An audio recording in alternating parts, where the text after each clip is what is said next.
Hello, welcome to another Varsity Sports Update with high school sports guru Jason Andera talking high school hoops. And what's up? What's up with you? It's February, late February. What's up with the Mitchell boys right now, Jandy? They've won 4 games in a row, had won 4 in a row, lost 1 to Roosevelt, but beat Harrisburg, and then they beat O'Gorman. What's going on? You know, they started out the season as the best winless team I can remember. And really, it comes down to their schedule. They started out the year playing teams above 500 game after game after game.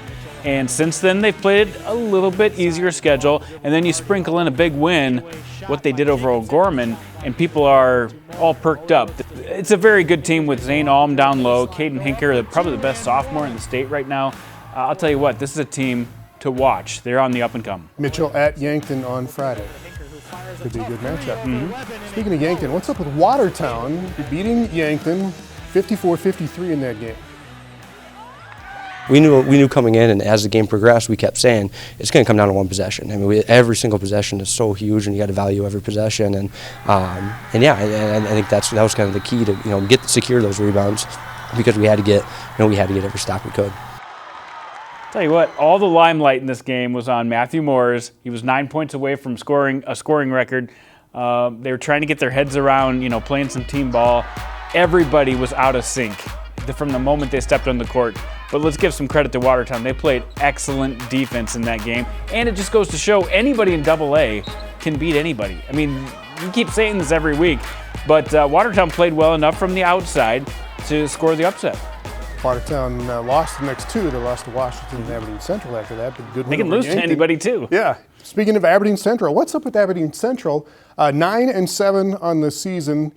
Again, beating teams below them in the ranking, in the standings right now. Not a whole lot of success in the teams above them so far.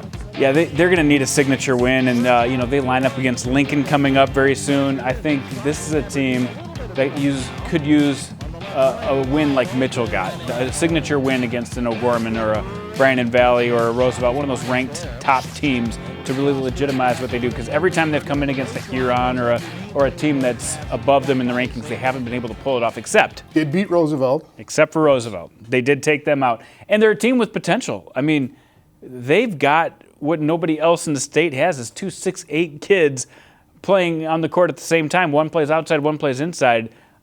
They could get it done. They can beat anybody in the state. What's up with you and Sioux Falls Roosevelt? You've liked them all year. They're up and down as much as anybody, maybe more than anybody, but will they be there in the end? I think they're going to be a much more consistent team. This is a sign of a team that doesn't start more than one senior on the squad, is that they are up and down a little bit. They struggled on the road against Huron. They struggled against Marshall just last week. They struggled earlier in the year against Mitchell. They got the win. But they're also the most talented team in my eyes from 1 to 6. They've got a lot of players who can play a lot of different positions. Tyler Feldkamp, my boy, he's going to bail you out of a lot of troublesome situations when he's hitting that 3 ball from the outside. And when Tucker Large is back, I mean, this is a team it's as complete as anybody in the state. Feldkamp will shoot you in or shoot you out, but he'll shoot you in. No idea in AA boys right now. I have no idea. All right. I'm glad we're not gambling on this. Talking about girls, what's up with Rapid City Stevens? Kyle Watson is back. They will probably go into the state tournament with just the 1 loss so far to Sioux Falls O'Gorman. Probably not talking enough about this team. Even without Kyle Watson, they've been playing excellent basketball, and give credit to the supporting cast. I mean, Watson is the perfect team leader because she can take that last shot of the game, but she can also play where you don't even notice she puts up 20 points. And that's the perfect way to build a team, is because you have Bailey Sobchak down low who can do it. Grace Martin's had some great offensive games. Kennedy Rising from the outside. Some young players like Jada McNabb that can take over, and everybody plays defense. So I'll tell you what, very scary team in Stevens, and now they're peaking at the right time. All right, what's up with time flying, Jandy? Girls Class B region playoffs start next week, right? What's up with time flying is that the longer our lives get, each day becomes a smaller percentage of our lives, which makes time seem to fly. Wow. But yes, the playoffs start next week already, and I'm going to put out some blogs to preview all the Class B stuff, all the Class A stuff, and then AA when that starts in the Sodak 16 in just a couple weeks. All right, girls State B tournament, I think is the first one, correct? Yep, they're ready to go. coming up this year. Check in next week for another Varsity Sports Update.